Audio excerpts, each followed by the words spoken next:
Question number 1, real time communication media are known as.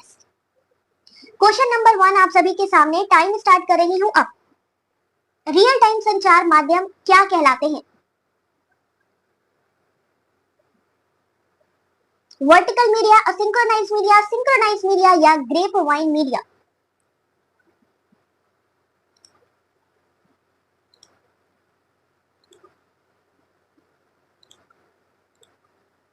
जल्दी से question number 1 आप सभी के सामने।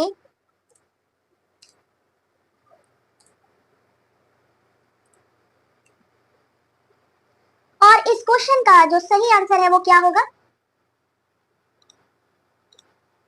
क्वेश्चन नंबर 1 सही आंसर है option number C, real time. Real time यानी कि जब मैं आपसे बात कर रही हूँ उसी समय ही आपकी तरफ से फीडबैक आना चाहिए, उसी समय ही हम लोगों का डायरेक्टली जो मैसेजेस है एक तरफ आना चाहिए, दूसरी तरफ भेजा जाना चाहिए, तो उसे हम क्या कहेंगे? रियल टाइम का संचार, समकालिक संचार कहते हैं।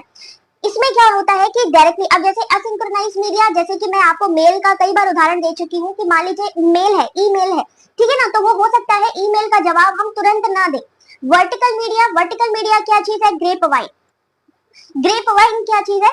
ग्रेप वाइन में जैसे अंगूर के गुच्छे देखे, अलग अलग डायरेक्शन में होता है, ठीक है ना, सेम ऐसे ही जैसे हम कहते हैं गॉसिप होना, अलग अलग लोगों के बीच में अलग अलग बातें होना, वो क्या कहलाती है? हमारी ग्रेप वाइन कहलाती है। ठीक है मधु, ग्रेप वाइन यानी गॉसिप कहते हैं कम्युनिकेशन में ये सबसे बेस्ट मानी जाती है। कम्युनिकेशन में इसको सबसे बेस्ट माना जाता है, किसे? ग्रेप वाइन मीडिया को। ग्रेप वाइन मीडिया आपकी सबसे बेस्ट है। दूसरी बात अगर हम करते हैं वर्टिकल मीडिया, हॉरिजॉन्टल मीडिया, यहां से भी क्वेश्चन आता है, लेकिन अभी यहाँ पर जो सही आंसर है option number C. Next question आज देखते हैं, चलो आज एक कंपटीशन कर लेते हैं, देखते हैं आज सबसे ज्यादा कौन क्वेश्चन के सही आंसर देगा, ठीक है ना, क्योंकि अब ज्यादा टाइम बचा नहीं है। मैं यहाँ पर टाइम स्टैम्प भी लगा देती हूँ जिससे कि पता चल सके कि कितने लोग कितनी स्पीड में आंसर कर रहे हैं। आपको भी खुद पता चल जाएगा कि क्वेश्चन कितने टाइम पर आया और मैंने कितने सेकंड में आंसर किया, तो टाइम स्टैम्प लगा दिया मैंने। क्वेश्चन नंबर 2 जल्दी से रीड करिए। ऐसे लेंदी क्वेश्चन से पेपर आपका भरा होगा, याद रखिए, क्योंकि पिछली बार जहां पर नकल होने की बात हुई थी, तो इसलिए ये लोग क्वेश्चन को टफ बनाने के लिए उसको लेंदी कर सकते हैं। तो क्वेश्चन नंबर 2 आप सभी के सामने। जय हिंद भारती, आंसर करो बेटा क्वेश्चन नंबर 2। टाइम और चाहिए तो 30 सेकेंड और मिल जाएगा। उन नियमों के बारे में बताइए जिनका किसी प्रश्नावली के लिए प्रश्नों को बनाते समय आप पालन करेंगे। मिंकू आंसर करो, मंजुला आंसर।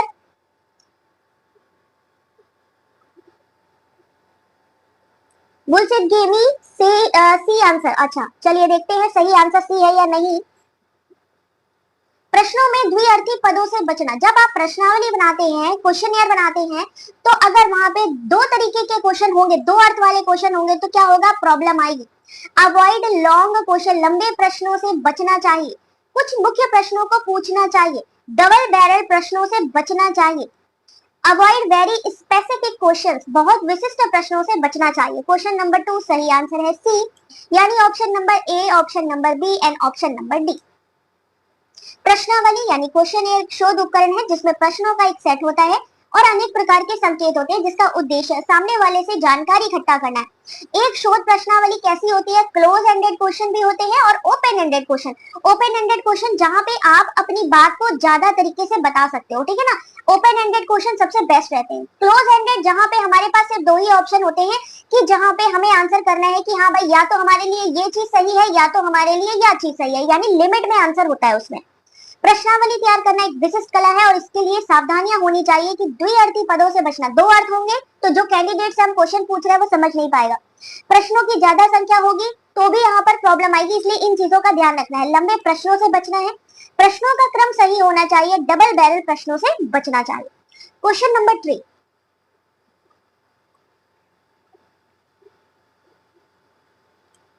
टाइम स्टार्ट हो रहा है अब।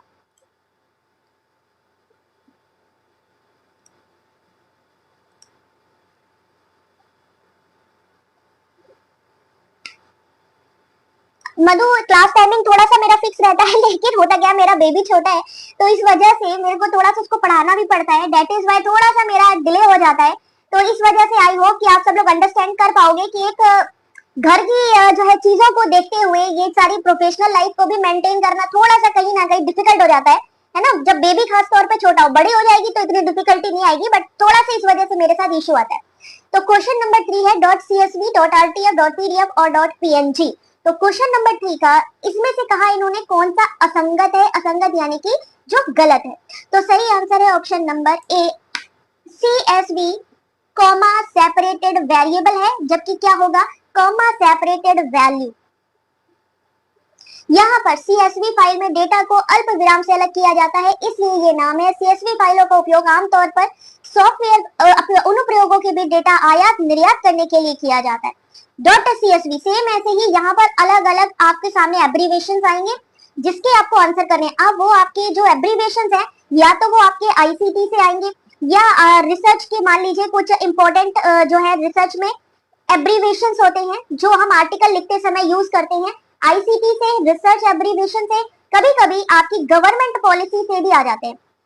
कोई कोई गवर्नमेंट पॉलिसी ऐसी है जिसका पूछ लिया जाएगा पूरा नाम क्या है, ठीक है।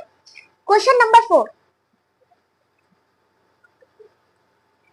आंसर करिए, टाइम स्टार्ट कर रही हूं। Which of the following statements are true? इनमें से कौन सा स्टेटमेंट बिल्कुल सही है?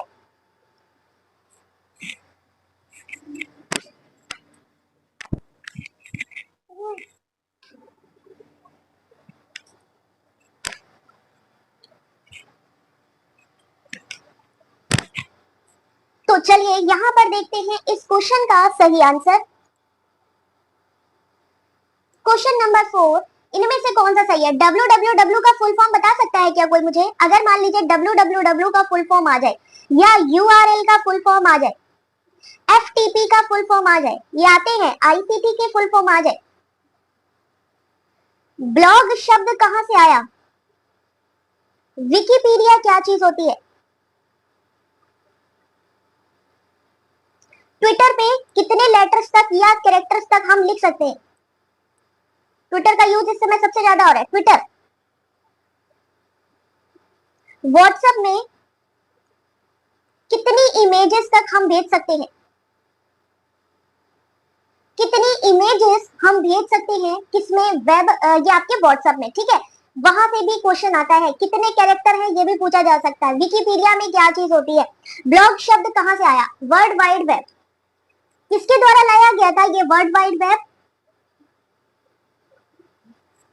यहाँ पर जो क्वेश्चंस दिए हैं इन सबके आंसर आप बता सकते हैं क्या? मान लीजिए यूआरएल क्या है, www क्या चीज है, ऐसे ही लैंड मैन वेन,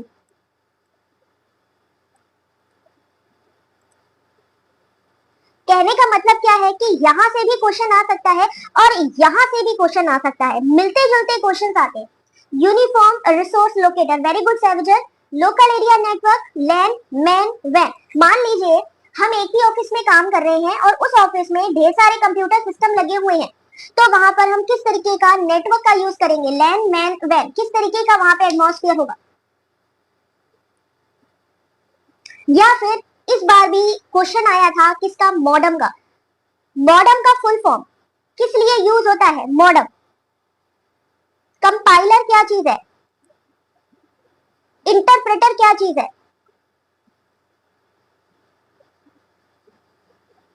किसने किसने एग्जाम देना है इस बारी? जिसने भी एग्जाम देना है अभी री एग्जाम, याद रखिए Tim Berners Lee www, very good job KP, very good job. जिसने भी एग्जाम देना है, इसीलिए मैं कहती हूँ अपनी सोच का दायरा बढ़ाइए, क्योंकि एनटीए काफी आगे है इन सब चीजों से।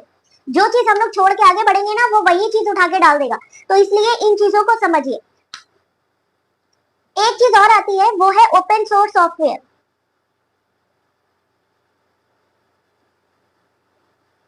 ये क्या होता है? फ्रीवेयर क्या होता है? शेयरवेयर क्या होता है? अब जो समझदार बच्चे होंगे वो क्या कहेंगे कि मैम ने इतने सारे पॉइंट्स बता दिए हैं, आज तो इन सबको मैंने पढ़ लेना है, क्योंकि अगर ये चीज कही गई है कि इनमें से कुछ ना कुछ आएगा, 100% आएगा, लिख के ले लो, चाहो तो आज लिख के ले लो, आप में से किसी ना किसी में ये सारी चीजें आएंगी ही आएंगी। हो सकता है किसी में विकिपीडिया पूछा जाए, ट्विटर पूछा जाए, किसी में व्हाट्सएप पूछा जाए, किसी में इमेज पूछा जाए, इमेज फाइल पूछी जाए, लेकिन आएगा सब में। ओपन सोर्स सॉफ्टवेयर क्या चीज होती है ना? तो इन सब चीजों को एक बार आप लोगों ने पढ़ लेना है। तो इस क्वेश्चन नंबर 4 का सही आंसर है ऑप्शन नंबर ए, यानी A and B only. www किसी वेबसाइट पर संग्रहित मल्टीमीडिया वेब पेजों का एक संग्रह है और URL सभी वेब पेजों की अवस्थिति को विनिर्दिष्ट करता है या लोकेशन बताता है जितने भी वेब पेजेस है। कभी कभी ये स्टेटमेंट वाला क्वेश्चन भी आता है। क्लाइंट सर्वर मॉडल कहलाता है www यानी वर्ल्ड वाइड वेब। ये किसी वेबसाइट पर संग्रहित मल्टीमीडिया वेब पेजों का संग्रह है। World wide web hypertext information system, cross place platform, distributed, open standard, open source जैसी सुविधाएं भी प्रदान करता है। क्वेश्चन नंबर 5,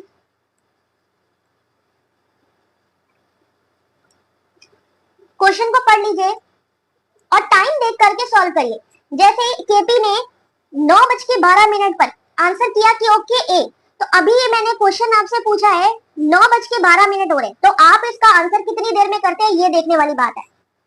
भारती ने कहा है 5, 5 क्या 5 का प्रकाश रासायनिक धूम कोहरा, इस बार भी क्वेश्चन आया था। कविता ने कहा है सी, विशाल ने कहा है बी, यानी इन्होंने 1 सेकंड भी एक्स्ट्रा नहीं लिया है। 9:12।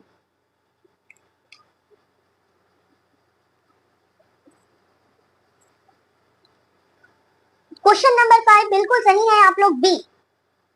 प्रकाश रासायनिक धूम कोहरा यानी फोटोकेमिकल स्मॉग के बनाने में NO2 जिसे हम नाइट्रोजन ऑक्साइड कहते हैं, सूर्य का प्रकाश, सबसे जरूरी है सूर्य का प्रकाश, VOC यानी वाष्पशील कार्बनिक यौगिक की भूमिका होती है। NO2 अणु को पराबैंगनी विकिरण के संपर्क में आने पर हाइड्रोकार्बन प्रक्रियाओं की एक जटिल श्रृंखला से गुजरना पड़ता है, जिसके परिणाम स्वरूप प्रकाश रासायनिक धूम घटक बनते हैं। अगर मान लीजिए एक स्टेटमेंट यहाँ से आ गया तो हो सकता है दूसरा स्टेटमेंट यहाँ से आ सकता है। प्रकाश रासायनिक धूम एक भूरा भूरा बादल है जो हाइड्रोकार्बन और नाइट्रोजन ऑक्साइड सहित प्रदूषित वातावरण पर यूवी प्रकाश की क्रिया बनाता है। NOC तापमान उलटने से मानव जनित वायु प्रदूषक मुख्य रूप से ओजोन, नाइट्रिक अम्ल और जमीन के आसपास कार्बनिक रसायन फंस जाते हैं जो बहुत ही हानिकारक होते हैं सभी के लिए। क्वेश्चन नंबर 6, टाइम स्टार्ट कर रही हूँ अब।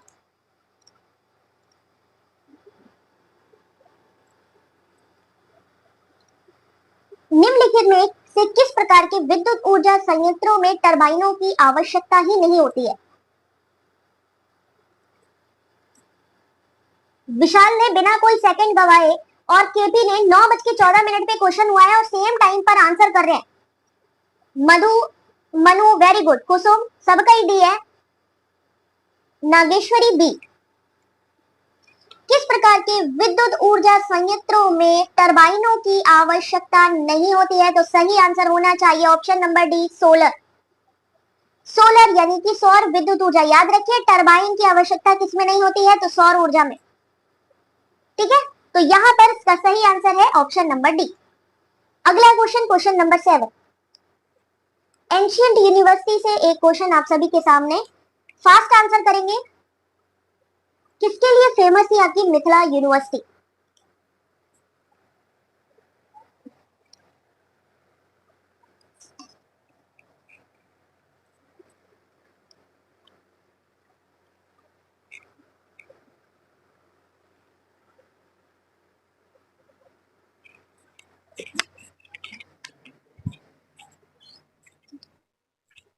काम कर रही हूँ।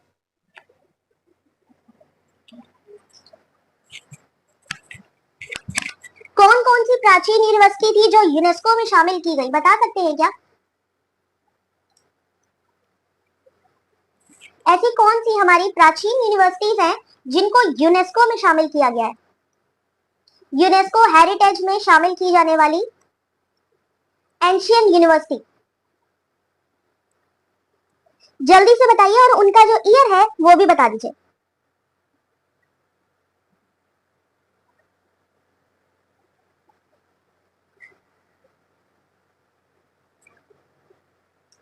क्वेश्चन नंबर 7 सही आंसर है option number B and D, यानी न्याय सूत्र, और option number D logical science. Mithila विश्वविद्यालय न्याय सूत्र और तर्कशास्त्र के लिए प्रसिद्ध था। डॉक्टर मिश्र ने मिथिला विश्वविद्यालय की स्थापना में योगदान दिया था। अगर हम बात करें यूनेस्को में तक्षशिला और Nalanda, very good job, Takshashila और नालंदा जिनको कि यूनेस्को में शामिल किया गया। क्वेश्चन नंबर 8, टाइम स्टार्ट कर रही हूं अब। क्वेश्चन को पढ़िए और आंसर करिए। 1937 में गांधी जी ने एक स्कीम विकसित की जो Wardha scheme of basic national education के नाम से विख्यात है। वर्धा स्कीम की संस्कृतियों के कार्यान्वयन के लिए किसकी अध्यक्षता में एक समिति का गठन किया गया था? एम के गांधी, बीजी के जाकिर हुसैन या ए के आजाद?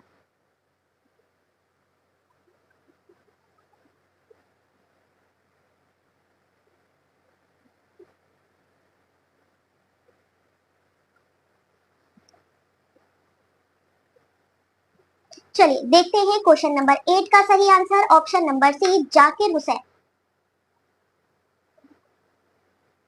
जाकिर हुसैन 1937 में गांधी जी ने एक स्कीम विकसित की जो Wardha scheme of basic national education के नाम से विख्यात है। वर्धा स्कीम के रिकमेंडेशन के कार्यान्वयन में जाकिर हुसैन की अध्यक्षता में एक समिति का गठन किया गया। इनकी रिकमेंडेशन पे किसकी? वर्धा स्कीम किसकी थी? आपकी गांधी जी की। वर्धा स्कीम बुनियादी शिक्षा से जुड़ी थी। इसको हम नई तालीम या बुनियादी तालीम के नाम से भी जानते हैं। सही आंसर है इसका option number C Zakir Hussain.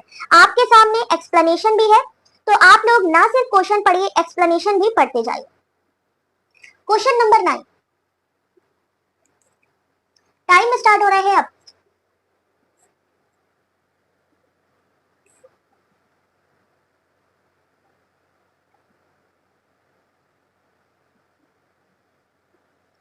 स्वयं एक ऐसा मंच है जो प्रत्येक के द्वारा कहीं भी किसी भी समय पर अभिगमित कक्षाओं में पढ़ाए जा रहे पाठ्यक्रमों की कौन सी क्लास तक की मेजबानी करता है?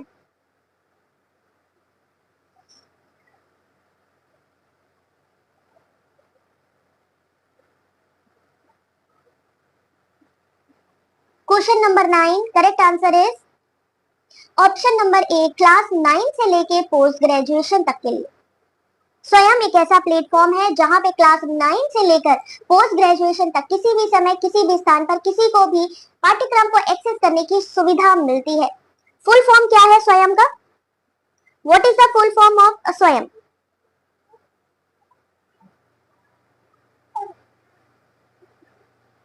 कितने चैनल है स्वयं प्रभा में? वो भी आता है क्वेश्चन पूछने में। क्वेश्चन नंबर 10, टाइम स्टार्ट हो रहा है अब।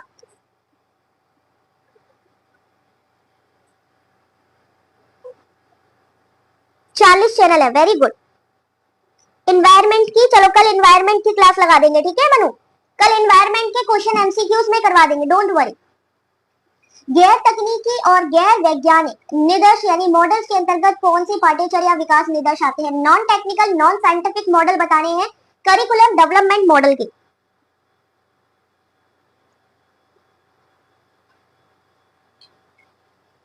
Study web of active learning for young aspiring minds. Question number 10, ठीक है, कल इन्वायरमेंट करा देंगे, सब तैयार है ना? और क्वेश्चन मैं कोशिश करूंगी कम से कम 50 क्वेश्चन तो होंगे ही कल के एमसीक्यू में।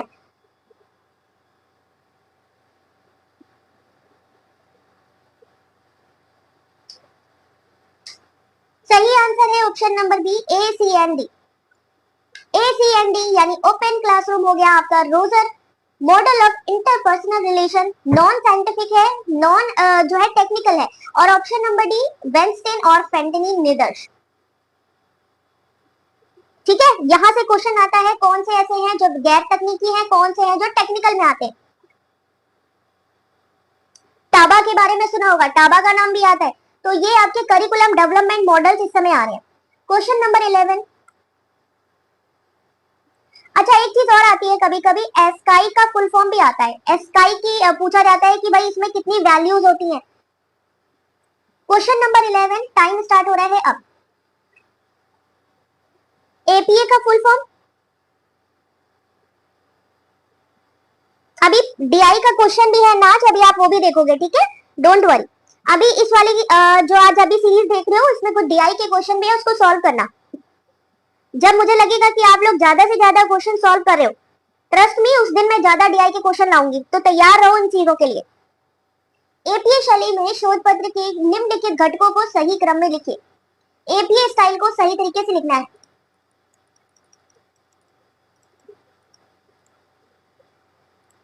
तो सबसे पहले क्या आएगा? Question number 11 option number 1, option number 1 यानी एब्स्ट्रैक्ट, इनमें एब्स्ट्रैक्ट पहले आएगा, रेफरेंस आएगा, फिर आएगा आपका टेबल और लास्ट में आएगा फिगर। सबसे लास्ट में याद रखिए फिगर ही होगा यानी कि चित्र होगा। एपीए शैली में आपका शीर्षक पृष्ठ हो गया, सार हो गया, परिचय यानी इंट्रोडक्शन हो गया, विधि मेथड हो गया, परिणाम कंक्लूजन, उसके बाद परिणाम, संदर्भ, सारणी और फिर चित्र आएगा। स्टेप पूछे जा रहे हैं, चाहे वो क्वालिटेटिव हो, क्वांटिटेटिव हो, एपीए शैली, आपकी एमपी शैली, इन सब चीजों के लिए। चलिए अगला क्वेश्चन, मेरी ब्लेसिंग्स आप सभी के साथ है भाई, टेंशन नहीं लो, सब कर लोगे, बस ध्यान से क्वेश्चन को पढ़ना। सेम क्वेश्चन घुमा के देंगे, जैसे यहाँ पर इन्होंने लिख दिया है यांत्रिक मॉडल, ठीक है, और एग्जाम में 18 जून को सेम क्वेश्चन पूछा गया था, सेम क्वेश्चन आज 18 जून 2024 जनसंचार के लक्षण पूछे गए थे। अब इन्होंने इसको यांत्रिक मॉडल कह दिया, जबकि ऑलरेडी जो मास कम्युनिकेशन होता है वो एक यांत्रिक मॉडल ही कहा जाता है। तो सही आंसर इस क्वेश्चन का, मास कम्युनिकेशन में क्या क्या होता है वो आ गया तो समझ में आ जाएगा। मास कम्युनिकेशन समझना हो तो क्या करना है, याद रखना है कि प्रधानमंत्री मोदी जी जब लाल किले से भाषण देते हैं तो क्या क्या चीजें उस समय होती हैं।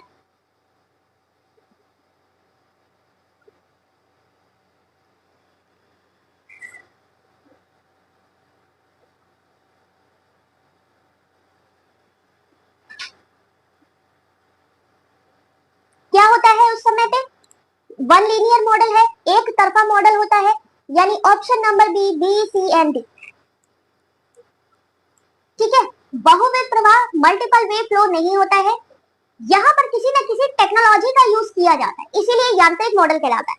दूसरी चीज है वन वे फ्लो होता है, वो आते हैं भाषण देते हैं, भाषण देके चले जाते हैं, फीडबैक की जरूरत नहीं है, मेन उनका उसी पे मेन फोकस होता है। फ्रॉम वन टू मैनी, यानी एक प्रधानमंत्री जी हैं वो भाषण दे रहे हैं और सुनने वाले कौन है, बहुत सारे लोग हैं, यानी एक से अनेक। अब वो इतनी जनता जो होती है, इतने जाने श्रोता जो होते हैं, ऑडियंस होती है, वो उनके लिए अनजान होते हैं, उनको खुद नहीं पता कौन कौन है, जबकि जनता को पता है कि ये कौन है, लेकिन प्रधानमंत्री मोदी जी हर एक को नहीं जानते। अब जैसे मैं खड़ी हो जाऊं लाल किले के पास में जाके तो वो कहेंगे भाई आप कौन, है ना। तो कैसी होती है जनता, अज्ञात होती है। एक्टिव ऑडियंस होती है, ऐसा जरूरी नहीं है कि एक्टिव ऑडियंस हो, क्योंकि वो कभी कभी आपने देखा होगा कि लाल किले में आपका मार्च पास्ट हो रहा है, सब चीजें हो रही है और वो लोग कोई पंखा हिला रहा है, कोई कुछ कर रहा है, प्रॉपर एक्टिव नहीं रहते।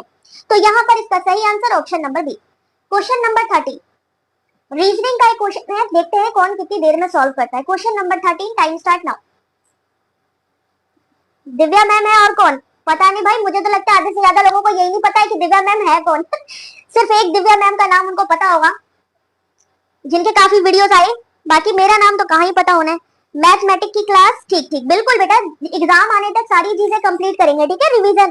तो इसलिए यहाँ पर मैं जो क्वेश्चंस भी लाती हूँ उनमें सारी चीजें मिक्स लाती हूँ कि एटलीस्ट सब चीजों की थोड़ी थोड़ी एक्सरसाइज हो जाए।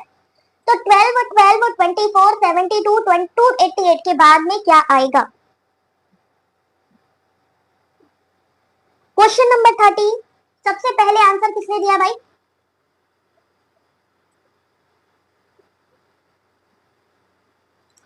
क्वेश्चन नंबर 13 सही आंसर है option number D.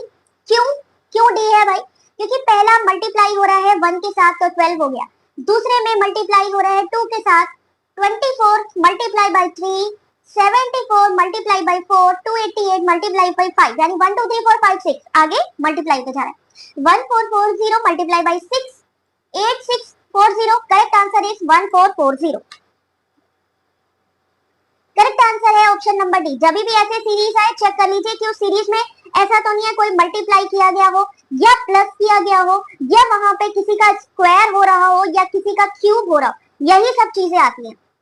Question number 14 memory से रिलेटेड ना आए ऐसा तो पॉसिबल ही नहीं है। Which of the following memory storage device is considered as a primary storage? Primary storage कौन सा है इसमें से,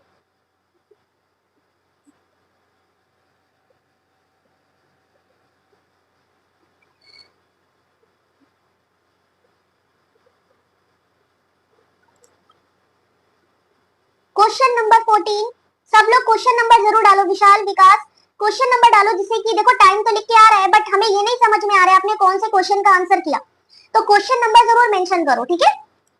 क्वेश्चन नंबर 14 करेक्ट आंसर है ऑप्शन नंबर डी, यानी B and C only. RAM and ROM, प्राथमिक भंडारण, मुख्य स्मृति भंडारण या मेन मेमोरी भी कहा जाता है, इंटरनल मेमोरी भी कहा जाता है।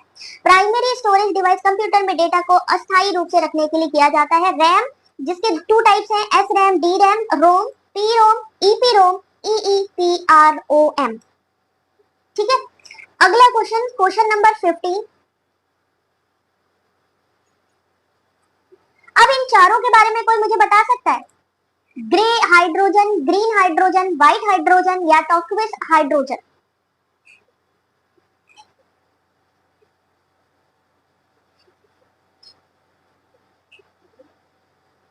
ये इस तरीके के हाइड्रोजन के प्रकार जो हैं, ब्लैक हाइड्रोजन भी होता है। ब्लैक हाइड्रोजन क्या है, सबसे प्रदूषित माना जाता है ना।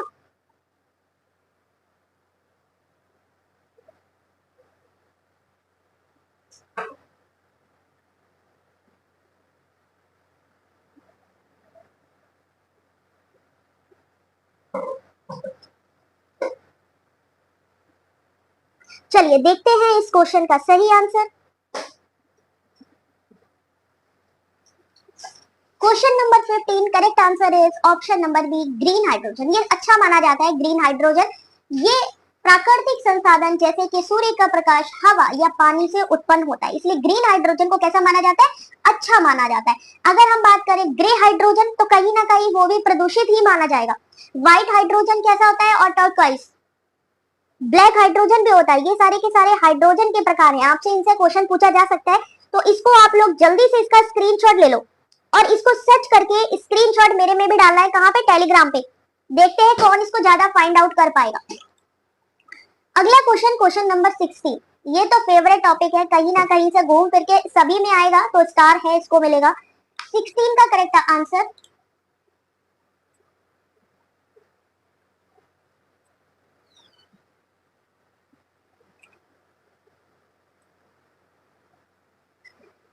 प्रोटोकॉल, समिट प्रोटोकॉल और थीम इशू, पेरिस, क्योटो, रियो या मॉन्ट्रियल?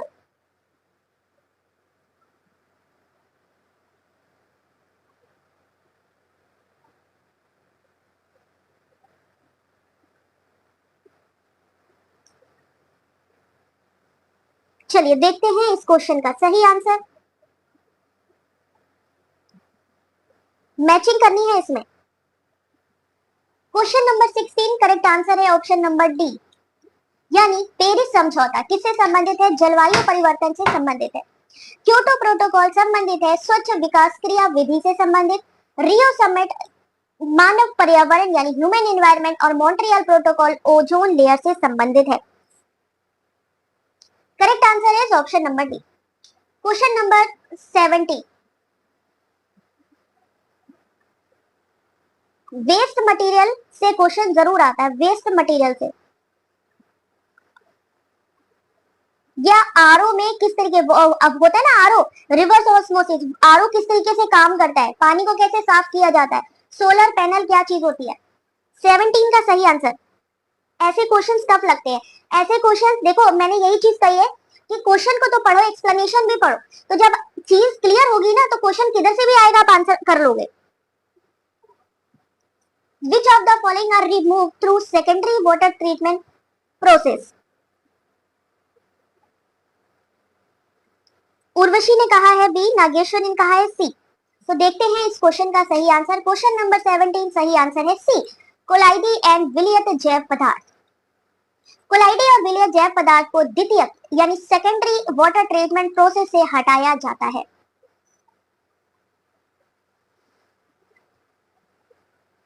ध्यान से देख लीजिए, कभी कभी पीवाईक्यू से same to same question repeat हो जाते हैं, सेम क्वेश्चन भी रिपीट हो जाते हैं पीवाईक्यू, हालांकि 50% आते हैं यहीं से ही। क्वेश्चन नंबर 18, आंसर करिए, 30 सेकेंड्स आपके पास।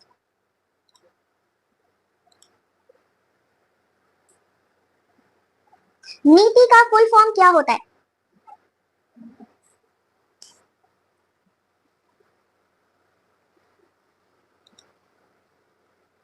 National integration for teaching Indians, non government initiation for training institute, national institute for transforming India या national identification for technical integration. अब यहां से कैसा क्वेश्चन आ सकता है कि नीति आयोग कौन से ईयर में बना था, इसके प्रेसिडेंट कौन है,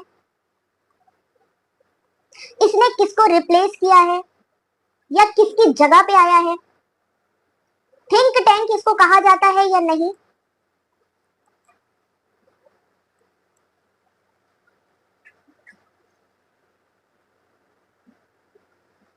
क्वेश्चन नंबर 18 सही आंसर है C, national institution for transforming India. कब आया था ये नीति आयोग?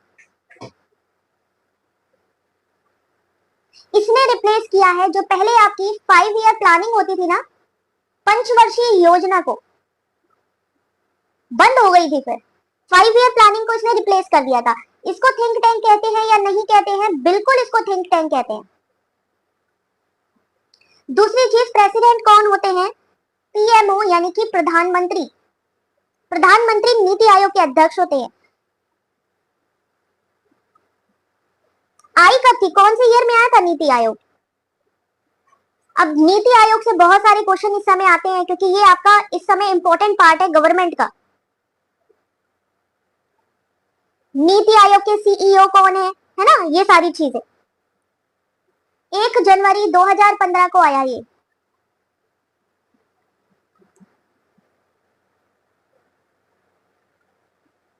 चेयरपर्सन नरेंद्र मोदी।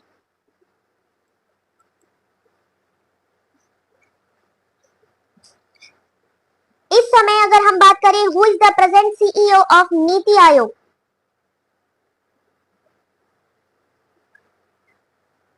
नीति आयोग का एम क्या है, क्या करना है नीति आयोग का काम, तो ये सारी चीजें किसमें आती है? स्टेटमेंट वाले क्वेश्चन में आती है। ठीक है, क्वेश्चन नंबर 18 सही आंसर है सी। क्वेश्चन नंबर 19,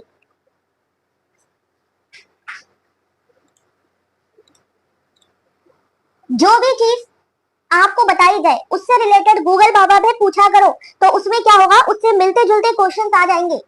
और जब उससे मिलते जुलते क्वेश्चन आएंगे तो मुझे नहीं लगता है कि कहीं से भी कुछ भी प्रॉब्लम आने वाली है फिर आपको।